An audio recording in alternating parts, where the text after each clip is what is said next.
Hello everyone, welcome to Mom's Secret. இன்னைக்கு நீங்க பார்க்க போற ரெசிபி homemade veg puffs.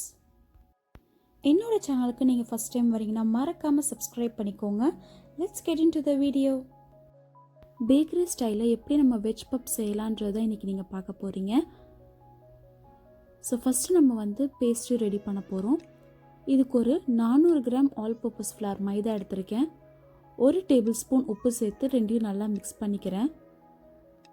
இப்போ கொஞ்சம் கொஞ்சமாக தண்ணி சேர்த்து ஒரு மாவை நம்ம நீட் பண்ணி வச்சுக்க போகிறோம். 400 கிராம் மாவுக்கு 200 கிராம் பட்டர் எடுத்திருக்கேன், அன்சால்டட் பட்டர். இந்த ரெசிபிக்கு பார்த்தீங்கன்னா பட்டர் தான் ரொம்ப மெயினான இன்க்ரீடியண்ட். ஃபஸ்ட்டு இந்த மாவை நாலாக நம்ம டிவைட் பண்ணிக்கிறோம்.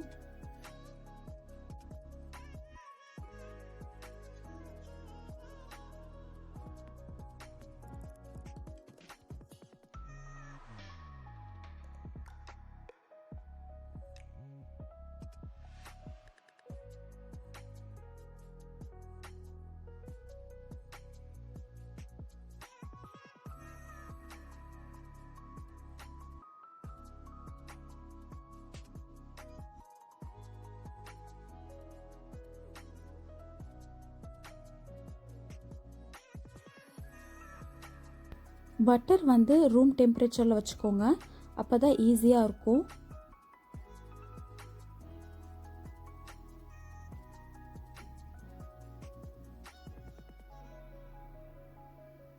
பட்டர் ஃபுல்லாக அப்ளை பண்ணிவிட்டு மேலே கொஞ்சம் டஸ்ட் பண்ணிக்கோங்க.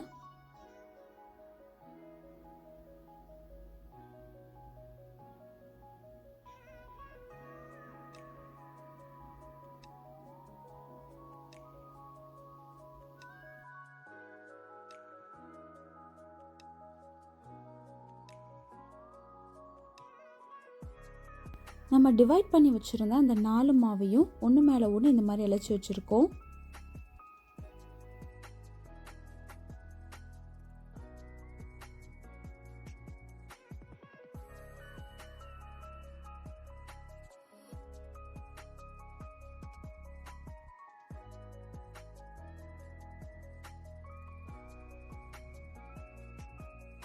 இப்போ இதுக்கு மேலேயே நம்ம பட்டர் அப்ளை பண்ணிவிட்டு கொஞ்சம் டஸ்ட் பண்ணிவிட்டு நம்ம ஃபோல்ட் பண்ண போகிறோம்.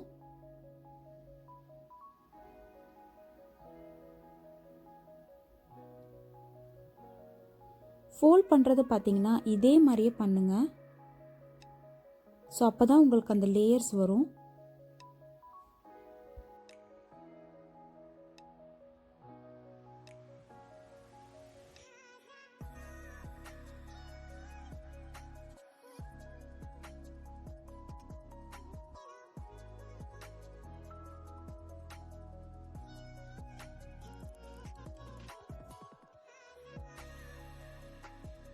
இதே ப்ராசஸ் நம்ம 3 வாட்டி பண்ணணும்.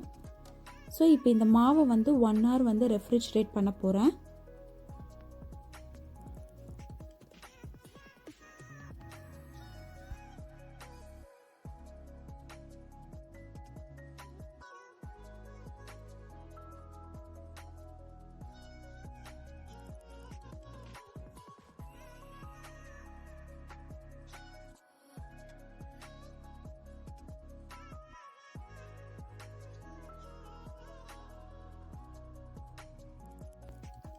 இது ஒரு 12 PM நீங்கள் இந்த பேஸ்ட்ரி செய்ய ஆரம்பிச்சிங்கன்னா கண்டிப்பாக ஒரு 3 to 3:30 முடிச்சுடலாம். ஒரு half an hour கேப் மட்டும் நம்ம ரெஃப்ரிஜரேட் பண்ணுற மாதிரி இருக்கும். அப்போ தான் அந்த பட்டர் எல்லாம் மெல்ட் ஆகாமல் இருக்கும். இவ்வளோ பெரிய ப்ராசஸ் பண்ணணுமா, இதுக்கு நம்ம பேக்கரியிலே வாங்கி சாப்பிட்லாம் நீங்கள் நினைக்கலாம். பட் நீங்கள் இதை வீட்டில் ட்ரை பண்ணி பாருங்கள், கண்டிப்பாக உங்களுக்கு ரொம்ப பிடிக்கும்.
ஸோ இதுதான் லாஸ்ட் ஸ்டெப். இதுக்கப்புறம் நம்ம வந்து கட் பண்ணி பேக் பண்ண வேண்டியது தான்.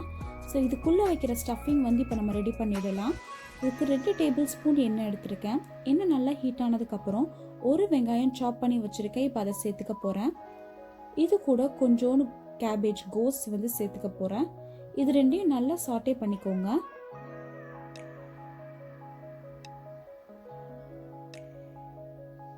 இப்போ இது கூட 1 டீஸ்பூன் இஞ்சி பூண்டு விழுது சேர்த்துக்க போகிறேன்.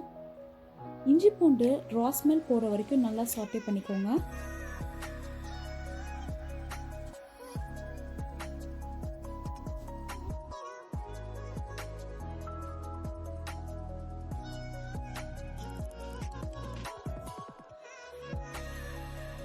இப்போ உங்களுக்கு தேவையான வெஜிடபிள்ஸ் எல்லாத்தையும் நீங்கள் சேர்த்துக்கலாம். நான் வந்து பச்சை பட்டாணி, 1 கேரட், 1 தக்காளி வந்து சாப் பண்ணி சேர்த்துருக்கேன்.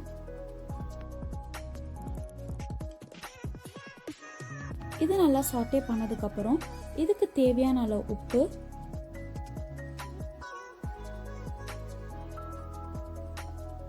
ரெண்டு டீஸ்பூன் மிளகாய்த்தூள்,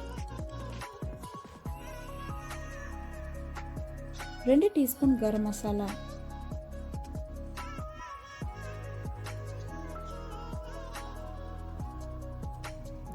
இதை நல்லா சாட்டே பண்ணிவிட்டு ஜஸ்ட் ஒரு 2 டீஸ்பூன் தண்ணி மட்டும் சேர்த்து இதை நல்லா குக் பண்ணிக்கோங்க.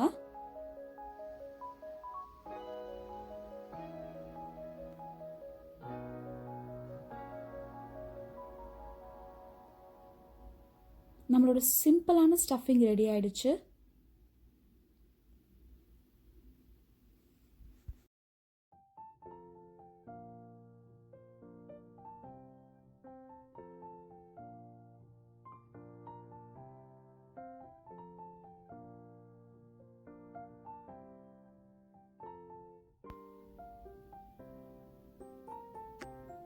நீங்கள் கொஞ்சம் ஸ்டிக்கியாக ஃபீல் பண்ணீங்கன்னா கொஞ்சம் டஸ்ட் பண்ணிக்கோங்க.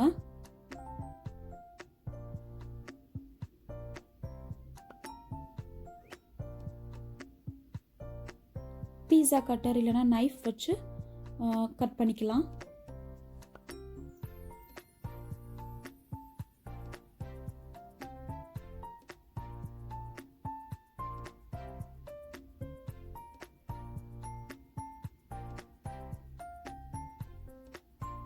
ஸோ எவ்வளோ லேயர்ஸ் இருக்குன்னு பாருங்கள்.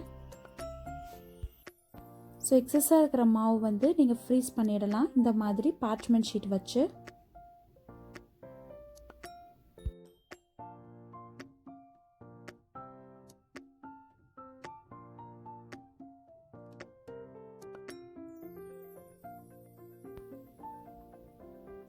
ஸோ கார்னரில் லைட்டாக தண்ணி அப்ளை பண்ணிங்கன்னா நல்லா ஸ்டிக் ஆகிக்கும்.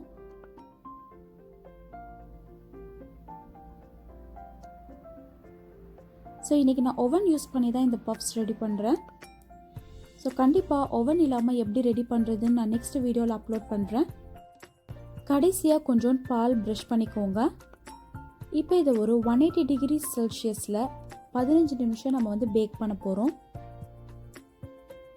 நல்லா கிறிஸ்பியான யம்மியான வெஜ் பஃப் ரெசிபி ரெடி ஆயிடுச்சு. இதை நீங்கள் ஈஸியாக வீட்லேயே ட்ரை பண்ணி பார்க்கலாம்.